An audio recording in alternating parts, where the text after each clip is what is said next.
ಸ್ಥಾನ ಸಿಕ್ಕಿದೆ ಅಂತ ಖುಷಿ ಪಡೋದಕ್ಕಿಂತ ಒಂದು ಆತಂಕ ಇದೆ. ಯಾವ ರೀತಿ ಅಂದರೆ ಯಾವ ರೀತಿ ಕೆಲಸ ಮಾಡಬೇಕು. ನಮ್ಮ ಬಳ್ಳಾರಿ ಜಿಲ್ಲೆಗೆ ಭಾಳ ದೊಡ್ಡ ಮಟ್ಟದಲ್ಲಿ ನಿರೀಕ್ಷೆ ಇಟ್ಕೊಂಡಿದ್ದಾರೆ. ಮುಖ್ಯವಾಗಿ ಸರ್ಕಾರದ ಮೇಲೆ ಕೂಡ ಮನೆ ಡಿ.ಕೆ. ಶಿವಕುಮಾರ್ ಮುಖ್ಯಮಂತ್ರಿಯವರು ಸಾಹೇಬ್ರ ಮೇಲೆ ಕೂಡ ತುಂಬ ದೊಡ್ಡ ನಿರೀಕ್ಷೆಯನ್ನು ಇಟ್ಕೊಂಡಿದ್ದಾರೆ. ನನಗೆ ತಿಳಿದಂಗೆ 22 ತಿಂಗಳಲ್ಲಿ ಈ 22 ತಿಂಗಳನ್ನು ನಾನು 44 ತಿಂಗಳಂತೇಳಿ ಯಾವ ರೀತಿ ಇರುತ್ತೋ ಆ ರೀತಿಯಾಗಿ ಕೆಲಸ ಮಾಡ್ಕೊಂಡು ಹೋಗ್ತೀನಿ. ಅದನ್ನು 22 ತಿಂಗಳನ್ನು 44 ತಿಂಗಳಲ್ಲಿ ಎಷ್ಟು ಅವಧಿ ಇರ್ತಾವಲ್ಲ ಅಷ್ಟು ಅವಧಿಗೆ ಇಲ್ಲೇ ಕೆಲಸ ಮಾಡ್ತೀನಿ ಅಂತೇಳಿ ಹೇಳಿ ಇವತ್ತು ನಮ್ಮ ಸಮಗ್ರ ಬಳ್ಳಾರಿ ಅಭಿವೃದ್ಧಿಗೆ ಹಗಲು ರಾತ್ರಿ ಇವತ್ತೇನು 24x7 ಅಂತೀವಲ್ಲ ಅದೇ ರೀತಿಯಾಗಿ ಕೆಲಸ ಮಾಡ್ಕೊಂಡು ಹೋಗಬೇಕು. ಅದ್ರ ಜೊತೆಗೆ ಪಕ್ಷ ಸಂಘಟನೆ ಮಾಡಬೇಕು. ಅದ್ರ ಜೊತೆಗೆ ನಮ್ಮ ಶಾಸಕರನ್ನ ಒಗ್ಗೂಡಿಸ್ಕೊಂಡು ಅವರ ಶಾಸಕರ ಒಂದು ಕ್ಷೇತ್ರಗಳಲ್ಲಿ ಯಾವ ರೀತಿ ಅಭಿವೃದ್ಧಿ ಆಗಬೇಕು, ಯಾವ್ಯಾವ ನೆನೆಗುದಿಗೆ ಬಿದ್ದಿದೆ ಅವನ್ನೆಲ್ಲ ಕೂಡ ಭಾಳ ದೊಡ್ಡ ಮಟ್ಟದಲ್ಲಿ ಯಶಸ್ವಿ ಮಾಡಲಿಕ್ಕೆ ಈ 22 ತಿಂಗಳ ಒಂದು ನೀಲನಕ್ಷೆಯನ್ನು ತಯಾರು ಮಾಡ್ಕೊಂಡಿದ್ದೀವಿ.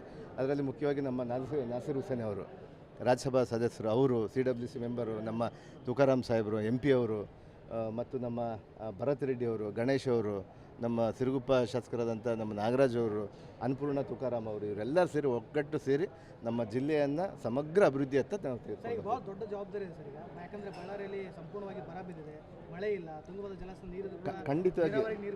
ಖಂಡಿತವಾಗಿ ಕೂಡ ಈಗಾಗಲೇ ಕೂಡ ಮಳೆ ಪ್ರತಿ ವರ್ಷ ಆಗುವಂಥ ಸಂದರ್ಭದಲ್ಲಿ ಈ ವರ್ಷ ಭಾಳ ಕಡಿಮೆ ಮಳೆ ಆಗಿದೆ. ಆದರೂ ಕೂಡ ಇವತ್ತಿಗೆ ನನಗೆ ಸುಮಾರು 65 TMC ಅಷ್ಟು ಇವತ್ತು ತುಂಬಿದೆ. ಇವತ್ತು ಇನ್ನೂ ಒಂದು ಅಂದರೆ ಇನ್ಫ್ಲೋ ನಮಗೆ ಮೊನ್ನೆ 1 ಲಕ್ಷ ಕ್ಯೂಸೆಕ್ಸ್ ಒಂದಿನ 2 ದಿನ ಮಾತ್ರ ಬಂತು.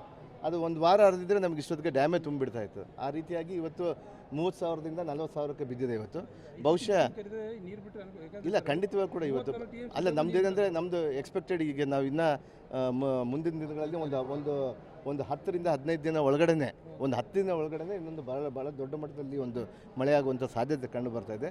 ನನಗೆ ಬಹುಶಃ ಈ ಹರಿತಾತನ ಕೃಪೆ ಆಶೀರ್ವಾದದಿಂದ, ಬಳ್ಳಾರಿಯ ದುರ್ಗಮ್ಮನ ಆಶೀರ್ವಾದದಿಂದ, ನಮ್ಮ ಹುಲಿಗಮ್ಮನ ಆಶೀರ್ವಾದದಿಂದ, ನಮ್ಮ ಬಳ್ಳಾರಿ ಎಲ್ಲ ರೈತರ ಒಂದು ಸುಖಕ್ಕೆ ಮಳೆರಾಯ ಬರ್ತಾನೆ, ನಮ್ಮ ಡ್ಯಾಮ್ ತುಂಬುತ್ತೆ. ಈ ಬಾರಿ ಕೂಡ ನಾವು ಖಂಡಿತವಾಗಿ ಕೂಡ ICC ಮೀಟಿಂಗಲ್ಲಿ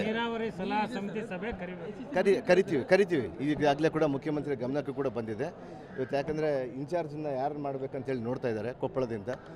ಬಹುಶಃ ಎಲ್ಲಿ ಯಾರನ್ನ ಸಲಹಾ ಸಮಿತಿಗೆ ಅಧ್ಯಕ್ಷರು ಮಾಡ್ತಾರೋ ಅವರು ಬಂದು ಬೇಗನೆ, ಯಾಕಂದರೆ ಇನ್ನೊಂದು ವಾರದ ಅವಧಿ ನೋಡ್ಕೊತಾ ಇದ್ದೀವಿ ಎಷ್ಟು ತುಂಬುತ್ತೆ ಅಂತೇಳಿ. ಅದರ ಮೇಲೆ ನಾವು ನೀರಾವರಿ ಸಲಹಾ ಸಮಿತಿಯನ್ನು ಕರೆದು ಎಷ್ಟು ಯಾವ ಬೆಳೆಗೆ ಎಷ್ಟು ನೀರು ಬಿಡಬೇಕು, ನಮಗೆ ಅಟ್ಲೀಸ್ಟ್ 80 TMC ಬಂದ್ರೇ ನಾವು ನೀರು ಕೆರೆಗೆ ನಮ್ಮ ಬೆಳೆಗಳಿಗೆ ನೀರು ಬಿಡುವಂಥದ್ದು ಪ್ರಕ್ರಿಯೆ ಯಾವತ್ತೂ ನಡೀತಾ ಇದೆ ಒಂದು ಬೆಳೆಗೆ. ಬಹುಶಃ ಈ ಸರ್ತಿ ಜಾಸ್ತಿನೇ ಬರ್ಬೋದು ಅಂತೇಳಿ, ಅಂದರೆ ಪೂರ್ಣ ಪ್ರಮಾಣದಲ್ಲಿ ತುಂಗಭದ್ರಾ ಡ್ಯಾಮ್ ತುಂಬುವಂಥ ನಿಟ್ಟಿನಲ್ಲಿ ಸಲಹಾ ಸಮಿತಿ ಆದಮೇಲೆ ಇವತ್ತು ಖಂಡಿತವಾಗಿ ಕೂಡ ಸಲಹಾ ಸಮಿತಿಯ ನಿರ್ದೇಶನದೊಂದಿಗೆ ನಮ್ಮ ರೈತರ ನಮ್ಮ ಚಾಲೆಂಜ್ ಏನಿದೆ ಅಂದರೆ ದೇವರ ಕೃಪೆಯಿಂದ 2 ಬೆಳೆಗೆ ನೀರು ಕೊಡಬೇಕಂತೇಳಿ ನಾವು ಅಂದ್ಕೊಂಡಿದ್ದೀವಿ. ಸರ್ಕಾರ ಫಸ್ಟ್ ಟೈಮು ಮಿನಿಸ್ಟರ್ ಆದಾಗ ಇದ್ದ ಸನ್ನಿವೇಶ ಬೇರೆ ಥರ ಇತ್ತು. ಏನು ಸರ್, ನೀವು ಫಸ್ಟ್ ಟೈಮು ಮಿನಿಸ್ಟರ್ ಆದಾಗ ಸನ್ನಿವೇಶ ಬೇರೆ ಥರ ಇತ್ತು, ಈಗ ಬೇರೆ ಥರ ಇದೆ. ಯಾಕಂದರೆ ಈ ಸತಿ 3-4 ಜನ ಜಿಲ್ಲೆಯಿಂದ ಸಚಿವ ಆಕಾಂಕ್ಷಿಗಳಿದ್ದರು. ಆದರೆ ಈಗ ಕೆಲವರು ಮುನ್ಸ್ಕೊಂಡಿದ್ದಾರೆ. ಅವ್ರನ್ನೆಲ್ಲ ಹೆಂಗೆ ನೀವು ಬೇರೆ ಜಿಲ್ಲೆಗಳಲ್ಲಿ ಪ್ರಾಬ್ಲಮ್ ಆಗಿರ್ಬೋದು, ನಮ್ಮ ಜಿಲ್ಲೆಯಲ್ಲಿ ಯಾರಾದರೂ ಮುನ್ಸ್ಕೊಂಡಿದ್ದಾರೆ? ಎಲ್ಲಿ ಇಲ್ಲ.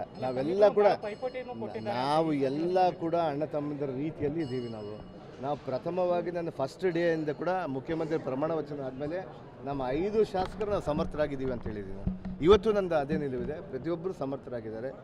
ನಾಗರಾಜು ಅವರಾಗಿರ್ಬೋದು, ನಮ್ಮ ಗಣೇಶ್ ಅವರಾಗಿರ್ಬೋದು, ಭರತ್ ರೆಡ್ಡಿ ಅವರಾಗಿರ್ಬೋದು, ನಮ್ಮ ತುಕಾರಾಮ್, ನಮ್ಮ ಅನ್ನಪೂರ್ಣ ತುಕಾರಾಮ್ ಅವರು ಎಲ್ಲರೂ ಕೂಡ ಸಮರ್ಥರಾಗಿದ್ದಾರೆ, ಎಲ್ಲರೂ ನಿಭಾಯಿಸ್ತಿದ್ದಾರೆ. ಆದರೆ ಇವತ್ತು ಹೈಕಮಾಂಡ್ ಒಂದು ನಿರ್ದೇಶನ ಮಾಡಿದೆ. ಇವತ್ತು ನಮ್ಮ ಪಕ್ಷದಲ್ಲಿ ಹೈಕಮಾಂಡ್ ತೀರ್ಮಾನಕ್ಕೆ ನಾವೆಲ್ಲ ಬದ್ಧರಾಗಿರ್ತೀವಿ. ಇವತ್ತು ಎಲ್ಲ ಕೂಡ ಒಗ್ಗೂಡ್ಕೊಂಡು ನಾವು ಈ ಬಳ್ಳಾರಿ ಜಿಲ್ಲೆನ ಅಭಿವೃದ್ಧಿ ಮಾಡ್ತೀವಿ. ಯಾರಿಗೆ ಕೊಟ್ಟರು ಕೂಡ ನಮ್ಮ ಆತಂಕ ಏನಿತ್ತು ಅಂದರೆ ಬಳ್ಳಾರಿಗೆ ಯಾರಿಗೂ ಕೊಡಲ್ಲೇನೋ ಅಂತ ಒಂದು ಆತಂಕ ಇತ್ತು. ನನಗೂ ಹಂಗೆ ಇತ್ತು. ಆದರೆ ಕೂಡ ಇವತ್ತು ನಮ್ಮ ರಾಜ್ಯದ ನಾಯಕರು ಮತ್ತು ನಮ್ಮ ಕೇಂದ್ರದ ನಾಯಕರು ಇವತ್ತು ದೊಡ್ಡ ಜವಾಬ್ದಾರಿಯನ್ನು ಕೊಟ್ಟು ಕಳಿಸಿದ್ದಾರೆ.